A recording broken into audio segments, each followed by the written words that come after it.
Bismillahirrahmanirrahim. Assalamualaikum warahmatullahi wabarakatuh. Alhamdulillahirabbil alamin. Wassalatu wassalamu ala asyrafil anbiya'i wal mursalin wa ala alihi wa sahbihi ajma'in. Subhanaka la ilma lana illa ma 'allamtana innaka antal alimul hakim. Rabbi shrah li sadri wa yassir li amri wahlul 'uqdatam min lisani yafqahu qawli, amma ba'd.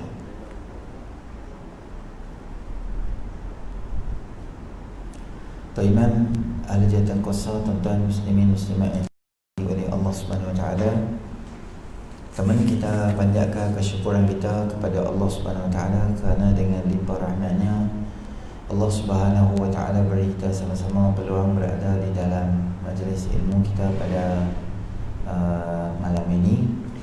Moga-moga kehadiran kita akan termasuk di dalam sabdaan Nabi sallallahu alaihi wasallam, "Man yuridillahu bihi khairan yufaqihu fid din."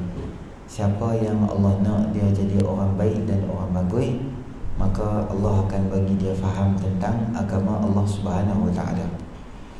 Malam ni kita akan masuk dalam hadis yang ke-17, muka surat 160 bagi tuan-tuan yang ada kitab.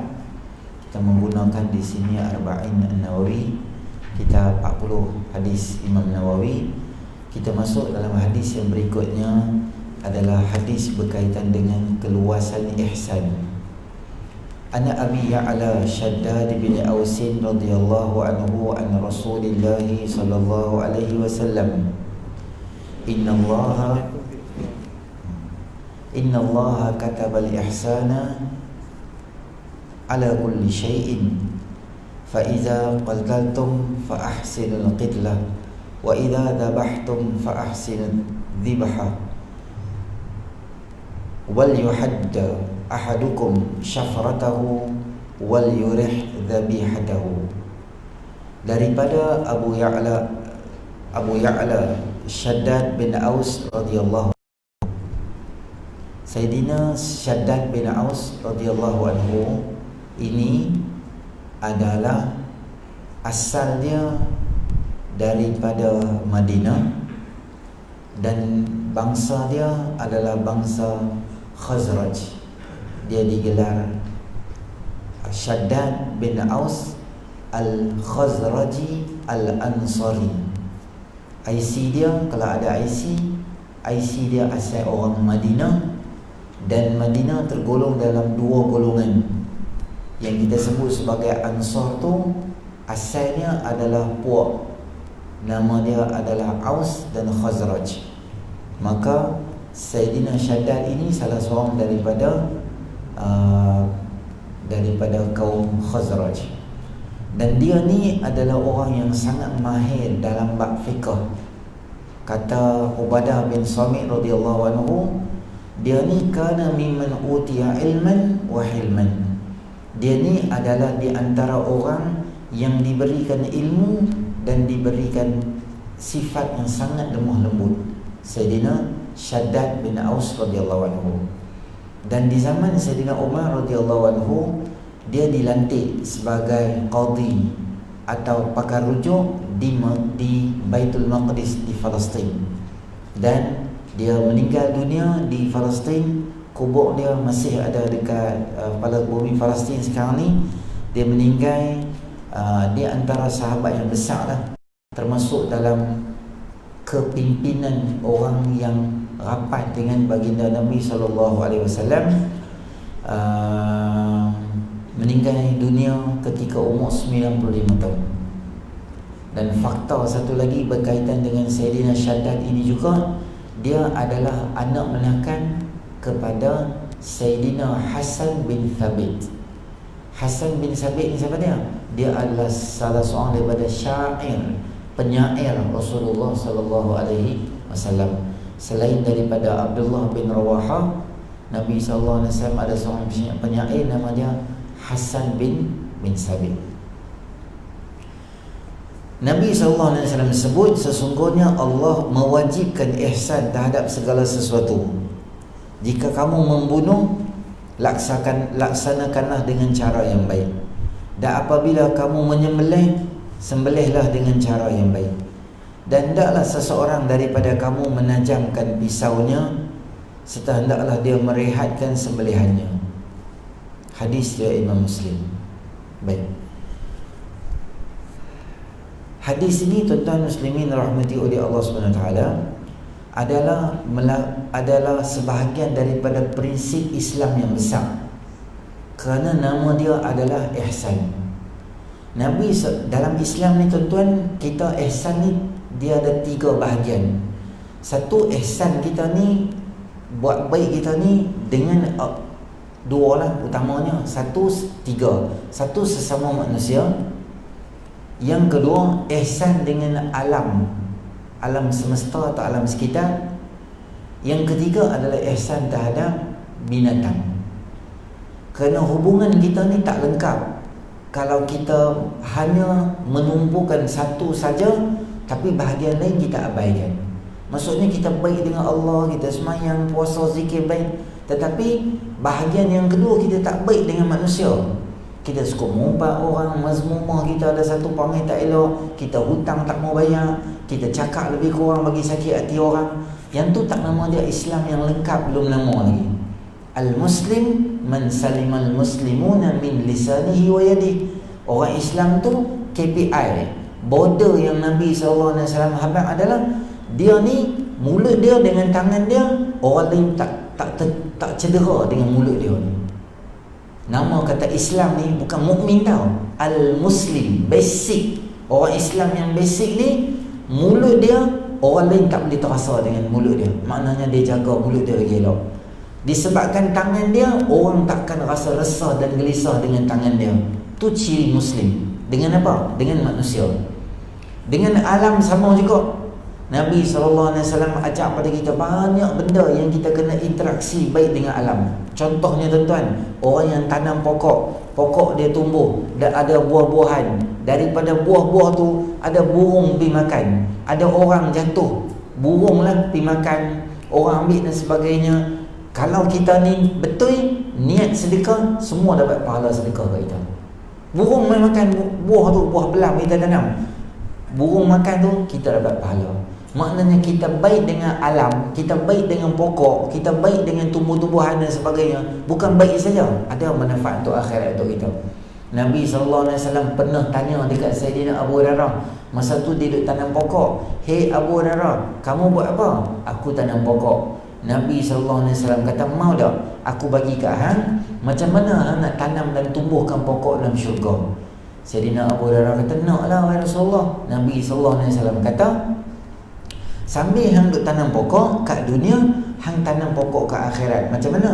Mulut hang jangan berhenti. Subhanallah, alhamdulillah, wala ilaha illallah, Allahu akbar. Hang sebut benda ni, dunia pun pokok ni, akhirat pun pokok ni.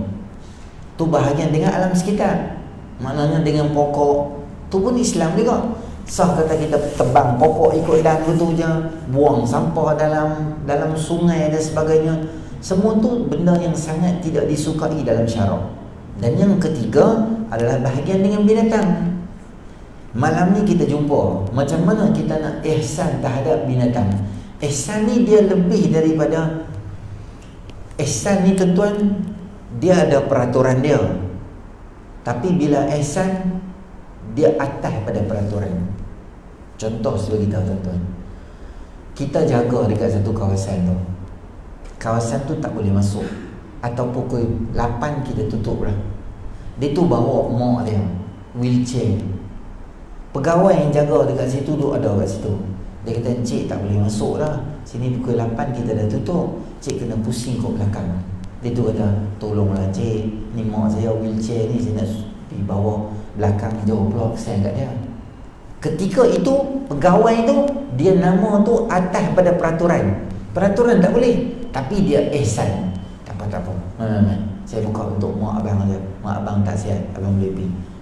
Perbuatan tu, perbuatan kita buat baik dekat orang lebih daripada kadar biasa, itu sangat-sangat dipuji dalam syarak. Sangat dipuji dalam syarak. Ihsan Nabi SAW habaq pada kita, tuan-tuan muslimin rahmati oleh Allah SWT, adalah dengan banyak benda. Yang pertama, Allah Ta'ala telah wajibkan ihsan ni kepada semua benda. Apabila kamu membunuh, maka hendaklah kamu laksanakannya dengan baik. Bila benda ni nak bunuh, bila? Sama ada bunuh tu adalah dalam peperangan. Sebab tu Nabi SAW ajak pada kita bagaimana konsep kita nak perang. Kita tak boleh bunuh semua orang yang ada di kawasan tu. Kanak-kanak kecil kita tak boleh bunuh dia. Orang yang duduk dalam rumah ibadat mereka ni, biara dan sebagainya, kita tak boleh masuk pergi serang dan pukul mereka. Kita tak boleh musnahkan alam sekitar, pokok-pokok tanpa sebab kita tak boleh bunuh. Ada benda yang kita boleh buat, ada benda yang kita buat. Dan Nabi SAW sebut, jangan kamu potong tubuh tu jadi kecil-kecil itu. Kalau hang bunuh orang dalam peperangan, boleh. Kerana apa? Allah Ta'ala sebut dalam Quran, فَإِذَا لَقِيتُمُ الَّذِينَ كَفَرُوا فَإِذَا لَقِيتُمُ الَّذِينَ كَفَرُوا فَضَرْبَ الرِّقَابِ. Apabila kamu bertemu, yakni berjuang dengan orang-orang kafir, maka penggallah lehernya. Makna dia apa? Pembunuhan itu berlaku sekadar mereka ni membunuh cari pasal dengan kita. Tu konsep jihad lah dalam Islam. Bukan kata dia pergi bunuh semua orang, dah. Orang yang mai dekat hang dan dia dengan tujuan nak cederakan hang, hang buat dia balik, itu tidak menjadi dalam harangan dalam syarak. Allah Ta'ala sebut, فَمَنِ اعْتَدَى عَلَيْكُمْ فَاعْتَدُوا عَلَيْهِ بِمِثْلِ مَا اعْتَدَى عَلَيْكُمْ. Siapa yang lakukan pencerobohan terhadap kamu, maka kamu boleh balas penceroboh tu dengan pencerobohan yang dilakukan. Maknanya, terah mana dia buat, terah tu hang boleh buat. Tapi dia ada adab dia lah. Tak boleh macam dalam peperangan, kita tak boleh nak potong orang tu kecil-kecil. Itu semua orang yang nama dia tak ada ihsan. Yang kedua adalah ihsan terhadap binatang. Ihsan terhadap binatang. Oh, ni kan kita korban. Apabila kita korban, Nabi SAW ajak pada kita apa dia? Bila hampa nak korban, pertama, sembelih tu bagi elok-elok. Ihsan dengan binatang, pisau tu bagi tajam elok-elok. Ihsan maknanya memanglah binatang tu untuk disembelih, tapi bukanlah kita pergi buat naya ke dia. Contoh, pergi tindih dia ramai-ramai gitu. Sial Pak Long tu tak boleh menampas. Ada orang kata, siapa masuk korban, 7 orang tu kena pergi duduk atas lembu. Saya kata tak, dan lembu tu mati pasal sebelah, mati pasal sesak nafas gitu ya. Tak apalah kalau masuk korban semua slim-lim. Masuk korban semua tu ada macam gorila, ada satu-satu contoh kan. Sihat semua, tak boleh gitu. Kita tak boleh buat naya ke binatang. Ataupun kita pegang kepala dia, tapi pegang tu teruk sangat. Kaki dia kepok sampai teruk sangat. Boleh pegang, tapi ihsan kita terhadap binatang. Lainlah dia nak terlepas, lainlah tu. Biasa-biasa pegang elok. Dan pisau sunat kita tajamkan dia bagi elok dulu. Jangan kita nak sembelih tak lepas, duk sembelih. Dia tersiksa, dia terhiris sikit dah. Hiris dah tengkok dia, darah duk keluar dah, tapi tak boleh nak pi masuk daging tu, dia tak boleh lepas. Mungkin kulit tu pun tak lepas. Sakitlah dia. Kita tak mau dia sakit lama macam tu. Cicak sunat kita bunuh. Macam mana kita bunuh? Tengok cicak duk ada, ambil terbih ke, ambil getah ke, ambil apa ke, bagi sekali serap, bagi tu. Dia jatuh. Bila dia jatuh je, ambil penyapu ke apa, katok bagi mati terus. Tak boleh ambil dia, ambil keping kuku, potong sikit kepala dia. Sagi maghrib, sagi katok dia. Tak boleh betul. Yang tu semua dosa. Sekarang kita tengok tuan-tuan kan, bila orang tak mengaji sifat ihsan ni, orang pergi buat macam-macam. Bakar kucing, bubuh minyak kan, bakar kucing, bakar tikui. Dulu kan ada sekali itu bakar tikui. Dia bakar tikui kecil lari-lari, tikui pergi masuk dalam rumah dia balik, terbakar rumah-rumah dia. Tuhan tunjuk pada muka bakar tikui. Tikui itu memang binatang-binatang yang kita boleh bunuh. Sunat kita bunuh binatang-binatang yang boleh mencederakan kita atau boleh memudaratkan kita, lipan, ular dan sebagainya, boleh bunuh. Tapi ada ihsan dia. Tak boleh yang buat naya ke binatang. Kadang-kadang tuan-tuan tengok rancangan masak Jepun. Dia ambil ikan daripada akuarium tu, hidup-hidup, dia digoreng. Syarat pertandingan tu, hang tak boleh bagi ikan tu mati. Dia goreng dalam 20 saat ke tu. Dia goreng dalam 20 saat. Gaya dia tu nak mati, dia diangkat balik. Dia ada skill dia tu. Goreng ke tu. Lepas tu dia peletak ikan tu, lepas tu hiris. tuang dia punya sos dia atas tu. Allah, kawan duduk hidup-hidup tu. Memang ada binatang, tapi tak boleh buat macam tu lah tuan-tuan. Hukum dia dosa dan haram. Ikan tu tak haram, tapi cara kita sebab persiapan tu, kita nak mati, bagi mati dia elok. Tikus walaupun kita tangkap dia kan, kadang-kadang orang dah tangkap tikus, orang buat apa? Saya tengok dia tu tuang air panas. Allah, buat nanya ke tikus tu. Tikus pegang dengan raga aku tu, tuang air panas tu, cik, mengelupas kulit kawan tu. Tak ada, dia rendam dalam apa? Rendam dalam ayak. Ayak apa? Ayak panas, rendam. Kau, dia tak boleh biar mati gitu. Boleh bunuh binatang, tak apa, tapi ada cara dia. Ihsan tu dia kena ada. Walaupun binatang tu anjing, kita tak boleh pukul dia suka-suka hati lah tuan-tuan.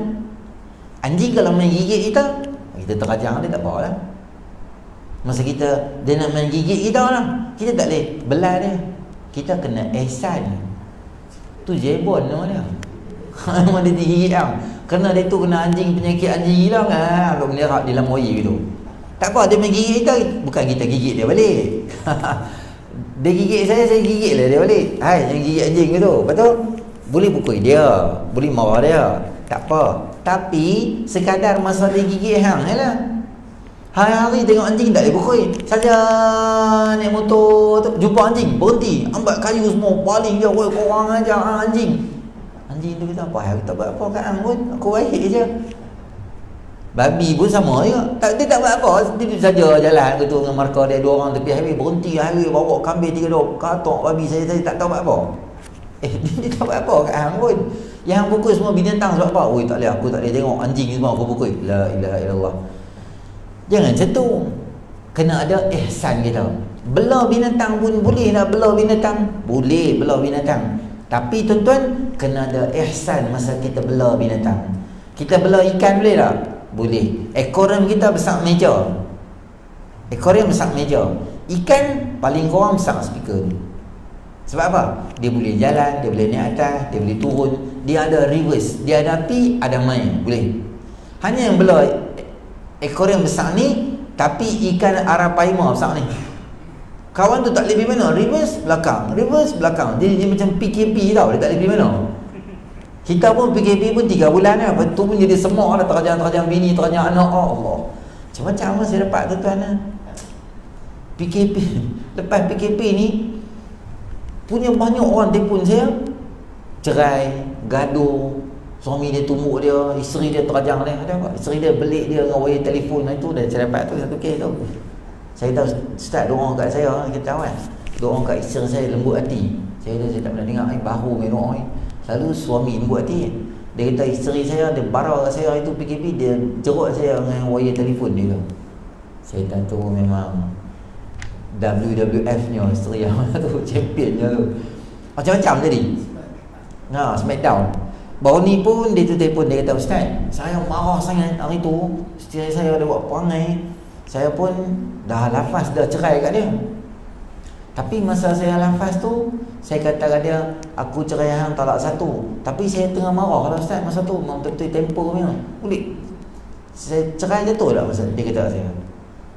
Saya kata kat dia, cerai ni lafaz ni ada 2. Satu kita panggil lafaz tu kinayah atau simbolik. Yang kedua kita panggil dia sebagai soreh. Soreh ni jelas dan clear. Kalau dia cakap benda tu adalah simbolik atau kinayah, contoh dia kata, ni pergi balik rumah mak lah, malah aku tengok muka hang, dia kata betul. Yang tu hang kena tanya dia, sebab apa hang suruh dia balik? Sama ada hang suruh dia balik sebab mak dia nak bawa korban, hang nak tolong mak hang ke? Atau hang nak cerai, hang suruh balik? Aku dengan hang ni kuasa, tak mau duduk tang ni dah, aku nak belah, hang tinggal tang ni kan, meluat dah tengok. Dia cakap macam tu. Itu kita kena tanya dia, sebab apa hang tak mau duduk dengan dia? Sebab hang nak buat renovation rumah ke? Dua-dua orang kena keluar. Kena boleh tanya juga sebab apa hang tak mau duduk. Isteri dia kata, cerai lah aku. Dia kata, anak baby kan? Dia kata. Ambil tu, ambil apa? Ambil kunci motor ke? Ambil burger aku baru beli ke oblong atas meja dan seorang ambil ke? Kita boleh tanya. Yang tu berhajat dengan niat, sebab dia punya perkataan tu dia lain. Dia tak jelas. Yang kedua, nama dia soreh. Soreh ni clear cut. Mana dia? Aku lafaz cerai dekat hang. Aku lepaskan hang sejak daripada hari ni. Aku talak hang. Dia cakap satu benda yang kita tak berhajat dengan niat. Kalau dia dah sebut perkataan cerai, aku cerai hang talak satu, kita tak payah tanya dia, macam mana hang masa hang lafaz cerai tu hang ada niat tak untuk cerai? Tak payah tanya lah. Hakim tak akan tanya lah. Sebab apa? Memang hang nak cerai lah. Dan cerai ni dia akan jatuh ketika mana marah tu jatuh lah tuan-tuan. Sebab memang orang cerai bini dia masa marah. Mana ada orang cerai masa anniversary? Ada dua orang pergi hotel relax tu, makan candlelight apa semua, dia order cake apa semua, lepas tu dia pasang happy birthday lah, apa lagu apa semua tu. Abang ada hadiah anniversary kita yang ke-30, abang nak bagi kat hang apa dia? Tutuplah mata dulu. Okey, dia pun ingat ni cincin pohkong king kong ke apa. Okey, 1 2 3 boleh ya? Okey abang, hadiah apalah abang nak bagi ni, seronok sangat dah ni. Okey, tutup mata you. Tu dan cakap Kuala Lumpur lah, IC walaupun Sungai Pinang kan. Apa dia? Dia tak, I ceraikan you. Ada suami dia buat begitu? Tak ada. Melainkan suami dia isap gam ataupun syabu dengan heroin. Ada otak dia pelik gitu. Memang orang cerai bini masa tengah marah. Mana ada orang cerai masa honeymoon? Melainkan bergaduh lah. Cerai jatuh masa marah tu jatuh. Satu lagi jatuh kalau taklik. Taklik tu maknanya dia ada ikat sesuatu dengan dia. Contoh dia tahu, hang keluar kat kok pintu ni, memang cerai jatuh. Dia boleh keluar kok tingkap tak itu sebab dia kata pintu kan. Pintu. Lepas tu dia kata, alamak macam mana saya dah silap dah. Kami dah baik dah 2 orang semua. Saya beli kek kat dia satu, saya suap dia, dia suap saya. Lepas tu kami dah okey dah. Tapi saya dah lafaz cerai dah ustaz. Macam mana saya nak buat? Tahu kena buat apa? Pintu tu panggil kontraktor mana pecah pintu tu, buat pintu sebelah. Dia kata hang keluar pintu ni kan. Pintu tu tak ada lah, keluar pintu sebelah tak jatuh dah. Dia mau pintu tu je. Tapi kalau hang flat keluar kat mana? Yang tu satu-satu pintu. Satu lagi belakang memang bunuh diri je lah. Jadi janganlah cepat-cepat abang. Taklik tu jangan cepat. Hang keluar pergi rumah mak hang jatuh. Maka isteri tak boleh keluar. Kalau taklik tu benda yang logik lah. Benda tak logik tak, dia tak jatuh. Contohnya hang bernafas jatuh cerai. Itu gila. Mampu aku tak dapat. Memang aku mati. Dia tak boleh. Hanya yang makan hari ni sampai malam hanya yang makan, 8 hari hanya yang makan. Dia tak boleh buat itu. Itu benda tu tak boleh buat begitu. Hang jangan pakai baju pergi kerja. Tak boleh cakap begitu. Tu benda tu memang susah. Tak boleh. Dia jadi batal gitu. Taklik tu tak betul. Sebab benda tu hang jangan pergi tandas. Buang yang besar tak apa, buang yang kecil tak boleh. Seminggu orang tak boleh pergi tandai. Repek cakap tu. Jatuh, cerai jatuh. Masa mau. Balik kita pada ihsan kita. Dengan binatang ni tuan-tuan kita nak bela boleh. Macam saya beritahu tadi, kalau tuan-tuan nak bela arapaima boleh besar ni. Ikan besar ni akuarium kena 3 kali ganda besar supaya dia ada tempat dia boleh berenang. Bela burung boleh tak? Boleh bela burung. Macam mana nak bela burung? Sangkap bagi besar. Kurang-kurang separuh masjid sangkap. Jadi dia bolehlah terbang. Kalau tuan-tuan bela burung dalam sangkap kecil gitu, buat naya dia lah. Kita 3 bulan PKP pun rasa semua lah. Stres terajang bini apa semua tu. Dia apa tu? Lagi buat naya dia, tuan-tuan tahu apa? Dia tak ada sangkap, tapi dia ikat kaki dia duduk tu. Tak boleh buat naya ke binatang tu. Han sayang burung, ada cara bela dia. Kalau perlu lesen, burung-burung yang memerlukan lesen daripada perhilitan dan sebagainya, kena mohon lesen dia bela binatang. Dan nafkah binatang kena bagi juga. Kalau satu orang lelaki, dia ada 3 bahagian nafkah yang kena bagi. 1 kepada isteri dia, 1 kepada mak dan bapak dia. Nafkah dia wajib lagi ke atas anak lelaki dia tu. Yang ketiga pada anak dia. Yang keempat pada binatang yang dia bela. 4 nafkah untuk lelaki dia kena bagi. Binatang kena bagi nafkah juga ke ustaz? Ya, kena bagi juga. Nafkah tu bukan macam kita faham, maknanya makan minum dia lah. Kucing makan yang sesuai dengan dia, kita bagi kat dia. Minum kena bagi kat dia. 1 hari paling kurang 2 kali makan dan minum. Ikan kita bela tak payah bagi minum sebab ada ayak ada dekat dia. Ikan makanan kena bagi kat dia. Saya tak risau kalau kita duduk rumah, saya risau kalau kita balik kampung binatang ni. Ada orang bela kucing, dia akan bawa balik kucing dia, bawa dalam sangkak, dia angkut bawa pergi Kelantan, dia angkut bawa pergi Pahang.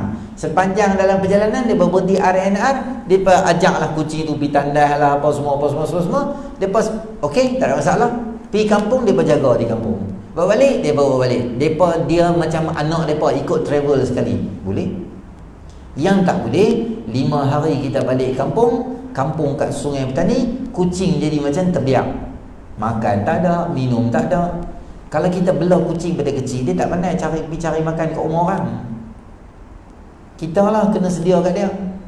Anak jiran tak pergi mana, bagilah sikit kat dia. Ni ambil kat hang duit ni.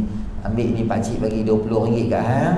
Seminggu kucing ni makanan, hang tolong bagi kat dia pagi, ayam hang tolong bagi kat dia. Dalam 5 hari ni hang tolong Ustaz pergi market beli ikan apa sikit. Dalam 7-8 ekor tu, bagi kat dia petang, bagi kat dia malam. Apa-apa. Bagi ada benda dia makan. Tidak tuan-tuan, hukum dia dosa kat tu. Kalau burung kita tinggal itu, kita pergi mana-mana kat dia, bubuh makanan untuk sebulan, bubuh tu. Tak boleh kat tu. 3 hari basi dah makanan, dia nak keluar cari makan, tak boleh. Kita tengok dia duduk cip. Sebenarnya dia duduk menangis. Kawan-kawan dia duduk terbang, dia tak boleh buat apa, dia duduk saja tu. Makanan tak boleh.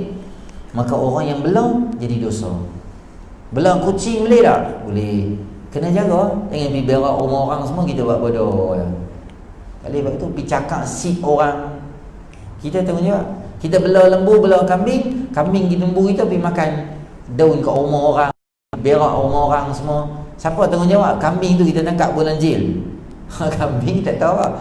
Tuan kambing tu pula. Jaga bagi elok.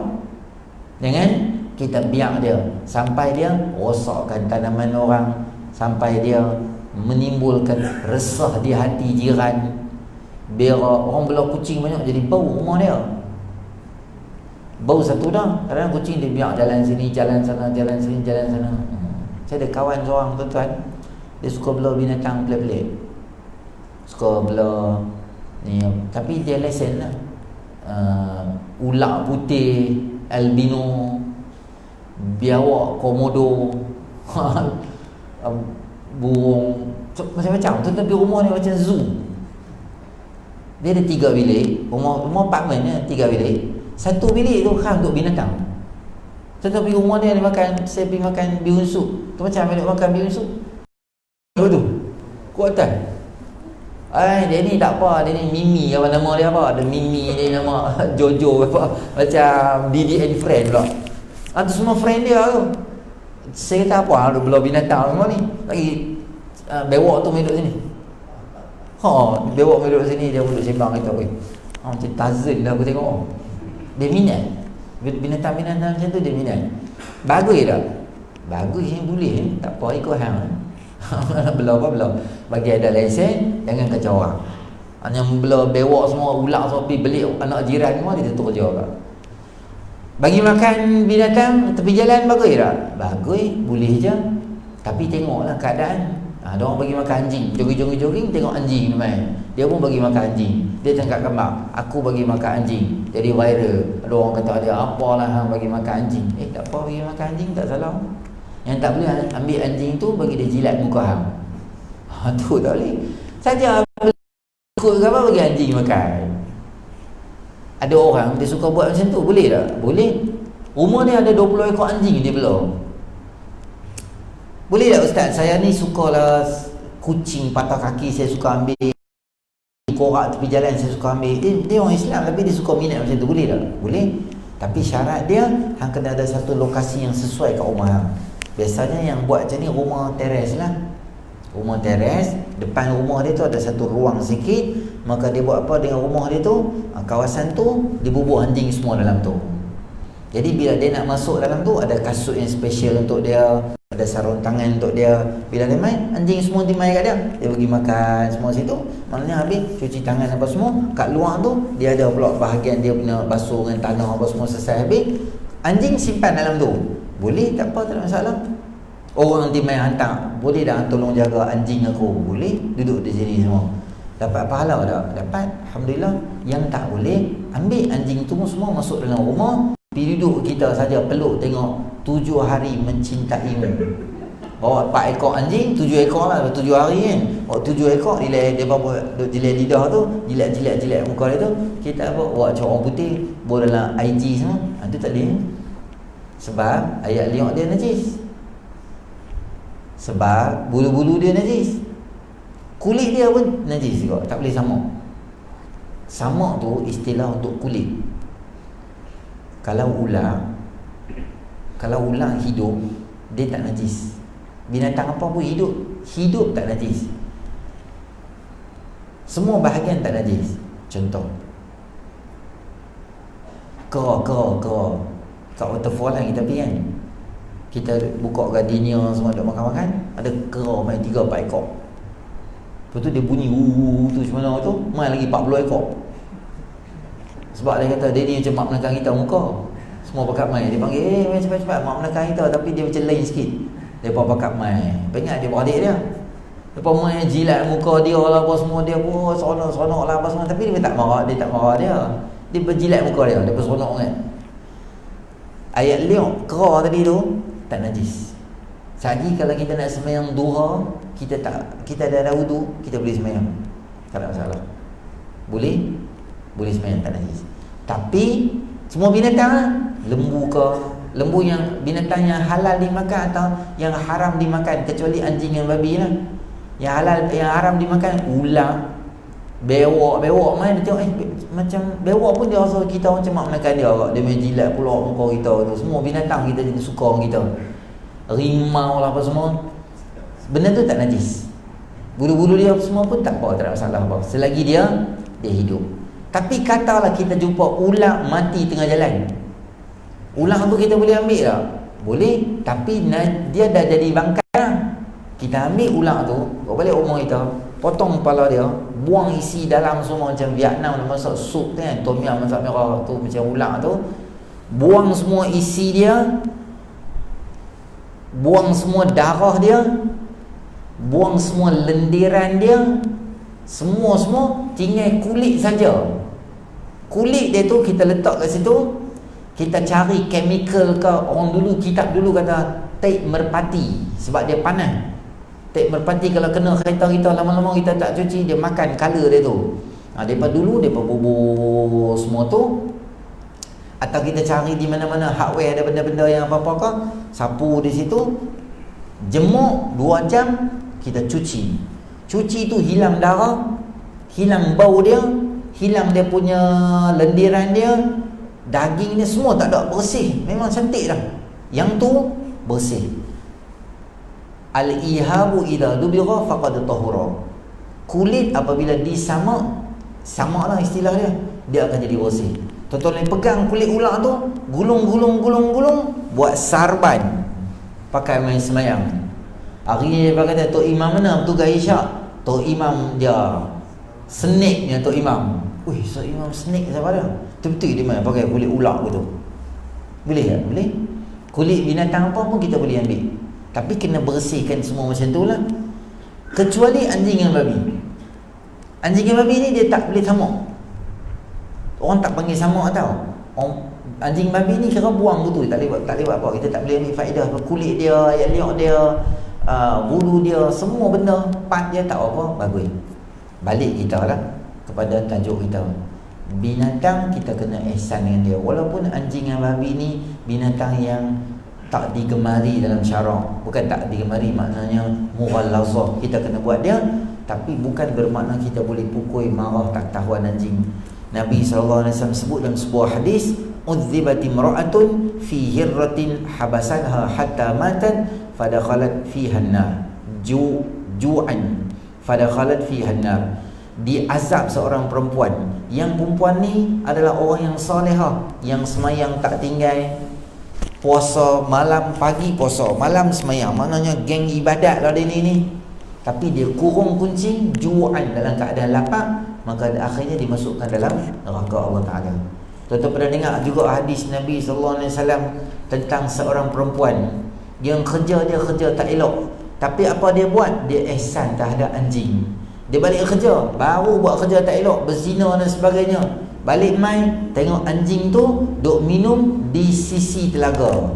Ni telaga, ada ayak belen-belen yang jatuh di tanah yang lembap tu. Maka anjing tu buat apa? Dia pun duk jilat macam nak ambil ayak. Kesian perempuan ni nampak, dia ambil kasut dia ambil. Dia bagi minum. Yang pertama, yang bagi minum tu perempuan yang tak elok. Dia bukan perempuan yang salihah. Yang kedua, dia bagi minum tu bukan ulama tau. Dia bagi minum tu bukan nabi-nabi tau, bukan orang yang hebat. Binatang, bukan sebarang binatang. Binatang tu pula binatang mughallazah. Yang ketiga, dia bagi minum tu bukan banyak, sikit sebab dia ambil dengan kasut dia. Yang keempat, dia bagi minum sahaja, bukan makan. Yang keenam, yang kelima, perempuan tu buat apa? Dia tinggal anjing tu di situ. Dia tak ambil bawa balik di rumah. Maknanya kebaikan yang dia buat tu sangat sedikit.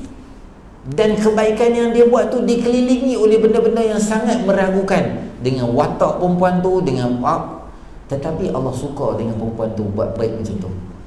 Apa Allah buat?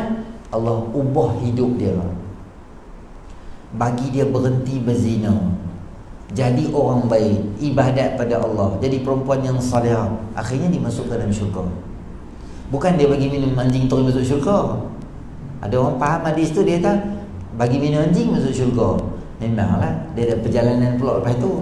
Banyak cantik muka hang bagi minum anjing kan, tak payah semayang apa semua, terajang mak semua. Awak terajang mak tak apa, janji bagi minum anjing.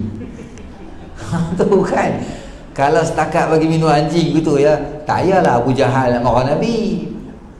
Tak payah Abu Sufyan nak duduk di bahagian peperangan Badar, dia nak duduk di bahagian musuh penat-penat dengan Khalid Al-Walid semua duduk perang. Tak payahlah. Syariat Islam ni apa? Bagi minum anjing. Okey, bagi minum anjing. Senang ke tu, duk pakai buah anjing gitu ya. Dia malas semayang. Dia kata tak apa, aku tak semayang, aku banyak kucing aku bagi makan. Kucing tu lah bagi makan kucing dalam syurga, hang duduk luar. Tak boleh buat betul. Dia kena ibadat pada Allah Ta'ala. Okey, larangan bakar dengan menggunakan api 163. Tuan-tuan tengok ada situ. Termasuk dalam ihsan ni juga, kita tak boleh bakar binatang tanpa sebab. Contohnya semut kan, dia gigit kita geram, kita buat apa? Gulung kertas, bakar. Tapi bakar semua ada semua dalam tu. Tak boleh. Ada satu orang Nabi Allah, hadis riwayat Bukhari menyebut, satu orang Nabi Allah, semut gigit dia dibakar semut. Maka Allah Ta'ala tegur dia, sebab apa hang tak buat pada orang, pada semut yang gigit hang saja?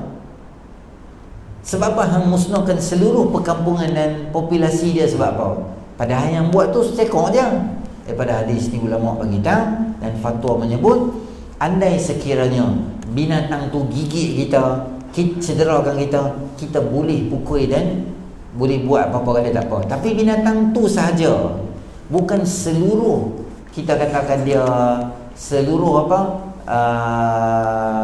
keluarga dia apa semua, tak, itu bukan sifat ihsan kita di dalam syarak. Yang keempat, larangan mengurung dan menyiksa binatang. Dulu dia pun suka buat ambil apa? Ambil cicak, bawa kat mercu roket. Tak rajin buat kan? Saya tak buat kalau kawan-kawan nanti buat. Aku ustaz kan, tak nak buat. Dia ambil cicak, bawa mercu roket tu, ikat tu. Lepas tu dia buat bakar. Sian tengok muka cicak tu, sedih. Dia pun siap babai kat dia. Dia buat bakar dia. Lepas tu cicak, semoga kita berjumpa lagi. Sian kat hang. Macam inilah kehidupan di tangan kami. Kami jahat sikit. Kepang pecah. Oh, seronok. Lepas tu ambil spider. Dia budak ni, ambil spider pun dalam kotak mancis tu, bubur sekali mercun ni apa, mercun yang Cina bakar tu, bolam tu kemang mercun katak. Sian spider tu, elok-elok spider tukar jadi katak tu, hancur tu. Tu macam Israel pula aku tengok dia punya ni. Ada mak dulu-dulu lah dia tak mau anak dia kacau dia suka pergi beli kat Rawak ni ayam 5 kupang dulu kan, ayam kala-kala kecil-kecil tu, beli dalam 10 ekor, dia dilepas-lepas depan rumah, anak dia baling dengan ayam tu, kebang tu. Anak mak dia tak mau anak dia kacau dia beli ayam tu, anak dia langgar, dia bawa biskut, dia langgar ayam tu, 4 ekor mati bagi gitu. Kali waktu tu jangan ajak anak-anak jadi zalim dan jangan jadi macam tu. Tu panggil tak baik. Ihsan dalam menyembelih. Dan terakhir nombor 7, ihsan dalam setiap amalan. Saya nak bak kat tuan-tuan bab ihsan ni.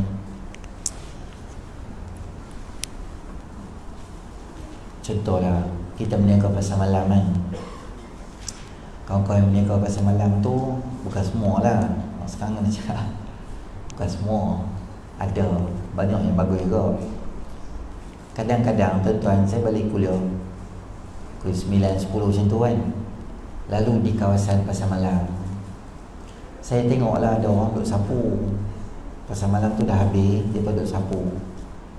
Pukul 11 dia sapu, 10.30, 11 tu dia duduk mula sapu lah. Kawasan tu panjang juga lah. Sini sampai depan sikit tu lah, sampai kedai plastik yang kedai Cina tu kan, sebelum Sulaiman sikit tu, tu lah, panjang pasar malam tu. Mereka duduk sapu. Saya dah tengok orang duduk sapu tu pakcik dalam 50-an, 60-an betul lah. Ada seorang 2-40-an. Tengok luas kawasan tu dengan jumlah orang kerja, saya duduk agak dalam 1.5 boleh habis macam tu. Banyaklah sampah tu. Apalah kiranya kalau hang niaga kan contoh, tapi tak semua lah tuan-tuan ni, ada sebahagian kadang-kadang mungkin dia terlepas pandang. Kita berniaga kawasan tu, tebu ke apa-apa benda kita berniaga, kita adalah satu plastik sampah kita tu. Lebih kurang 50%, 60% sampah yang besar-besar hang bubuh dalam tu, hang ikat siap-siap. Memang kita bayar. Orang berniaga pasar malam dia dibayar kan RM30, RM40. Kita bayar untuk orang buat kerja. Tapi apalah salahnya hang bantu dia. Tu nama dia ihsan. Sepatutnya tak payah buat benda tu. Sebab apa? Sebab anda bayar dah. Ada orang akan buat kerja. Depa tu pun tuan-tuan, dia boleh buat kerja tu dalam umur macam tu, dalam waktu yang lewat macam tu. Makna dia apa? Maknanya dia berhajat pada duit tu. 5, 60, 70 ringgit tu dia berhajat lah tu. Kalau dia tak berhajat, dia takkan buat kerja sampai macam tu. Apalah kira kita bantu dia. Mungkin benda yang nak habis 1.5, 12.5 boleh habis. Kita mudahkan orang, Allah mudahkan kita. Apa-apa benda, sifat ihsan ni kena ada dalam diri kita. Walaupun bukan salah kita. Kita tengok dia tu jatuh tepi jalan, aksiden, bukan salah kita pun, tapi kita turun bantu dia. Tu nama dia ihsan. Sangat-sangat besar pentingnya dalam syarak. Jadi insya-Allah nanti kita akan ambil hadis yang ke-18, takwa dan berakhlak mulia. Takwa dan berakhlak mulia pada bulan hadapan insya-Allah. Satu saya nak umum tuan-tuan sebelum azan. Malam 19 hari bulan, 19 hari bulan malam, esok tu Ma'al Hijrah lah, hari terakhir tu saya ada ceramah di Masjid Bukhari. Ceramah peringkat negeri lah, sambutan Ma'al Hijrah tu. Lepas maghrib, sebelum maghrib baca Yasin, buat tahlil. Lepas maghrib ceramah saya. Lepas isyak perasmian, ada TYT, TKM, segala semua depan nanti main lah. Saja maghrib isyak macam ni lah ceramah saya tu. Tuan-tuan kesempatan boleh kita pergi Masjid Al-Bukhari nanti insya-Allah 19 hari bulan, betul-betul malam Ma'al Hijrah tu insya-Allah. Satu dia ada di 18, tapi di IPD Allah tak